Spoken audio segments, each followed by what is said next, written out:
Welcome to the screencast called The Real Deal. This is about Alexander's first battle with the Persians. Battle that is known as Battle at the Granicus, which was fought in 334 BC.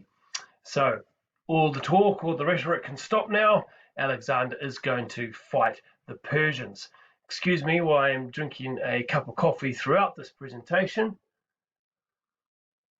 We are in level 3 and I'm at school, and I think I can have my coffee while I talk about what happened here. Okay, so let's do some map work.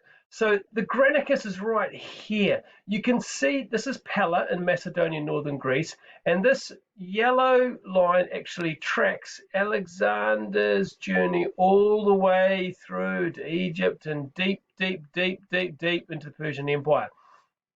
And the three major battles, of which Granicus is the first, are here at Granicus, the second one at Issus, and the third at Gaugamela. That defeats the Persians, and then there's a fourth battle right further east at the Hydaspes in northern India. So Granicus is where we are. We can see it is very close to where Alexander has crossed over near Troy at the Hellespont. Granicus is known as the gateway to Persia. Going through Granicus is the river. Crossing the Granicus River gives a clear line into the Persian Empire itself. So this is where we're going to have the battle with the Persians. Now you remember that Darius was not overly impressed by Alexander and crossing the Hellespont and the behavior that he did. And Darius gave the job of dealing with Alexander to his key general Memnon. Okay. So the two battles, the two armies are about to meet and battle is about to commence. Now, Alexander's men arrive at the Granicus River late afternoon. Palminio, Alexander's second in charge, offers some sage advice to Alexander. Now, before we look at the advice itself, we need to remember that Alexander is 20. He is young, he is battle-tested, but not really. This is going to be the big one. Palminio would have been 50s, I would imagine, and he fought with Philip, with Alexander's father. Palminio is the old guard. Palminio is well loved and respected by the army. Palminio is very powerful. Palminio is very influential, and he's offering some advice to the young buck as to what we should do before the battle. And one would imagine that Alexander would be willing to listen to Palminio's advice. Well, Palminio's advice was quite sensible. He says, wait until dawn, Alexander. The men are tired. We will be stronger in the morning. This is wise advice. This is wise advice. The men have marched for many miles to the battle site of the Granicus River. They've arrived mid-afternoon. Surely it would make sense. Just wait. Wait until dawn, post-centuries. We're going to be a lot stronger in the morning. Alexander retorts, I would be ashamed if this trickle of water was too much for us. So back in your box, Palminio. Now this is interesting. We are seeing, I think, the first signs of some tension between Palminio, also Palminion is known as both, between Palminion and Alexander. We're seeing the old guard, the wise head, offer the young man, the young impetuous man some advice and having it rejected. This is the first hint that we see that there may well be some brewing trouble between Palminio and Alexander, some tension that I think will keep on growing as Alexander moves deeper into the Persian Empire. So Palminion's advice is rejected. Now here is the Granicus River. Not 100% sure who this gentleman is. It's not Alexander, not in his chinos and his polo shirt anyway. But this is the bank that Alexander and his Greeks would have arrived on. And this is the far bank where the Persians would have arranged themselves. And as you can see, it is much higher than this bank here. So Alexander's men are going to have to cross a deep and fast-flowing river. It's actually swollen with the snow melt from the early summer. And they're going to have to cross this deep and fast-flowing river and somehow get themselves up the banks, up the river banks, to fight the Persians. Because the Persians are just going to be arranged up here. They're not going to bother crossing the river. That's not their job. Their job is just to hold Alexander back. If Alexander wants to be successful, he has to cross the river and push the Persians back. So the Persians are going to sit up here on this higher bank than the Macedonians are going to have to face, and that they're going to be firing any missiles from down upon high onto Alexander's men. So Alexander has really got his work cut out for him. Perhaps he should have listened to Palminio's advice and actually waited and rested the men overnight. But he didn't. So anyway,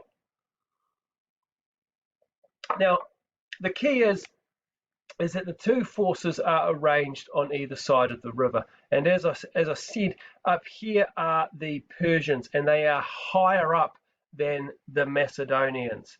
The two forces in terms of numbers would have been around about even, actually, in this case. Okay, so breaking it down. We've got the Persian forces arranged like so. Memnon puts himself at the center rear. This is the best place to see because you can see from both sides, you can see out, you've got a really good view of the battlefield. The bulk of his infantry are in the center, and he has ones on his left and his right wings. Memnon places his cavalry across the front like so. And the idea is that the cavalry are right up by the river, and they've got their long lances, and they're able to jab down, to stab downwards as Alexander and his men try to come up the bank. So that's why Memnon's put his cavalry at the front, is that they are going to hold back these men struggling up the bank. On the far side of the river, it's behind my head actually, we've got Alexander is on the right wing here, and he's got his companion cavalry with him, the crack cavalry that he's brought out of Macedonia. On the other wing, Palminio leads the Thessalian cavalry, the cavalry from Thessaly, probably as equal to the companions actually. And in the center, we have the Macedonian phalanx.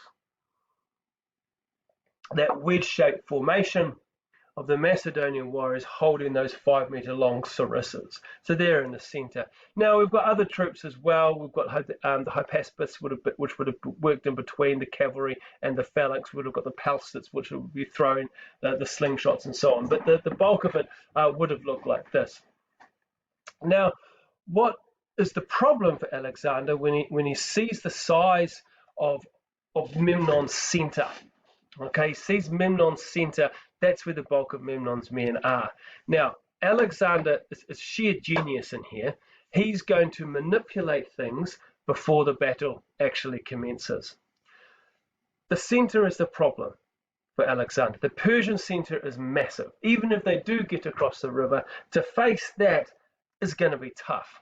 So, he stations himself, as I said, on the right wing. Now, what Alexander does is he actually puts on his head his helmet, which is embossed with two massive big feathers on either side, and it's actually got gold plate on it. So it shines and it catches the sun. The feathers stick out. It's really obvious that that is where Alexander is. So he lets everyone know that that is where Alexander is. Now, that's important because his men can see that there's their king. They're going to follow his king. What he's doing is he's playing with Memnon's mind, because Memnon can see, oh, there's Alexander over there on that wing. That's clearly where the main attack is going to come from. Okay, where Alexander is, which is Memnon's left wing. So he sees that logic, right? He's going to attack from there. Knowing Alexander's impetuous nature, his Greek nature, he's going to lead the attack, and he's going to come crashing across on my left wing. So Memnon responds by sending some of his center force, some of his infantry and cavalry over to his left wing to counteract what he thinks will be the attack from Alexander. So he's weakened his center slightly. And so it now looks like this. Memnon's center is slightly weakened and his left wing has been reinforced. Alexander takes it another step forward. He then orders Palminio on the left wing to charge with the cavalry straight at the river. Now, Memnon sees this and he thinks, my goodness me, well, I don't think, probably think, my goodness me, probably some other curse to say, that this looks like that I've been fooled. Then the attack isn't coming from my left wing, Alexander is, it's the complete opposite. Damn it, move fast. And so Memnon then sends some more of its infantry and cavalry from the center out to his right wing to counteract what she believes is the attack coming from Palminio on Memnon's right wing. But this doesn't happen because this is Alexander's sheer genius here.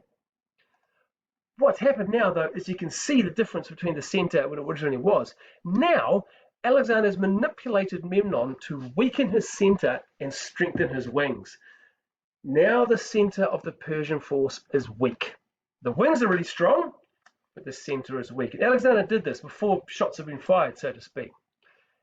The next step is Palminio reins up just before coming to the river. It's a fake attack. They're not attacking. It was just a fake charge. They all charged at the river, and in the last moment they all pulled up after they had seen Memnon had weakened his centre. So this meant that the battle is now primed for Alexander to enter the fray because he has made Memnon do what he wanted to do. Alexander then leads his cavalry on the attack, but they don't just come charging straight across into the strong Persian wing. They come on the angle at the weakened centre. Genius. He weakened that centre by manipulating Memnon, and now on the angle, an angle charge across the river, he comes straight at that centre and smashes into it. You can see I'm getting excited because this is very, very clever. And at the same time as Alexander crosses, he orders his centre to come in after him. The phalanx come across, and then Palminio and his Thessalian cavalry come crashing over from the left as well. Alexander decimates the Persian cavalry. He charges through them like the proverbial knife through hot butter, and he's charging straight at the centre, and he's breaking the Persian line in two. The Persian left wing here, they realize that they are stuffed. They suddenly see Alexander on their right in the middle, and they turn and flee. The next step, as Alexander crashes through, the phalanx are over, Palminio and his cavalry are over, Alexander decimates the centre, and he's able to actually loop around and come in and smash in the back of the Persian right wing as the Persian left wing flee in terror. What this means is that the Persians are completely surrounded. Any who can get away, and they just gone. They're gone. They turn their backs on the battle, and they hightail into the Persian Empire. But what's worse for the Persians is because the cavalry at the front here, and as you remember, they're lined up at the front. And because they're now in a rout, because they're now fleeing, the cavalry turn around and just charge through their own men, decimating their own men as they charge, trying to get away from the Macedonians. It's an absolute disaster for the Persians because Alexander manipulated things before they started, and he got the result that he wanted. You know, it's like Alexander, the Oracle of Delphi. He gets what he always wants. He manipulates things. Same as at Thebes. He manipulates things. He manipulates other people and gets what he wants. That smashing angle charge absolutely decimated the now weakened centre. And Alexander had weakened the centre, and he made Memnon do it. There is a little story, actually. During the battle, Alexander came that close to dying. Incredible story, really. Alexander was fighting in the forefront of the battle, right at the front, and he's going essentially one-on-one with a Persian. This Persian's brother actually comes up behind Alexander and smashes a battle axe down Alexander's helmet, shattering the helmet and knocking Alexander off. And his spear, as you can see, is shivered in two. So his helmet is absolutely destroyed, and he's off, and he's, oh my God, I'm going to die. And then at that moment, a man named Clitus, who is one of Alexander's key generals, also fought with Philip. He's of the old guard. He's similar to Palminio. He comes up, and just as the Persian's arm is raised, ready to take Alexander's head off, Clitus chops the arm off at the elbow, and Alexander's life is saved. So Clitus arrived in the nick of time. If Clitus had been half a second later, Alexander would have been dead, and this would have been a curious footnote in Persian history. So he owes Clitus's life, and it's very, very important to remember that he owes Clitus's life, because how he repays him later on is perhaps not really just reward. So there we go. Alexander's the real deal, defeated the Persians at Granicus. As you can see, coming up next, stick with me, become rich and respected, the outcomes of the Battle of Granicus, but that's a story for another day. Ka kite.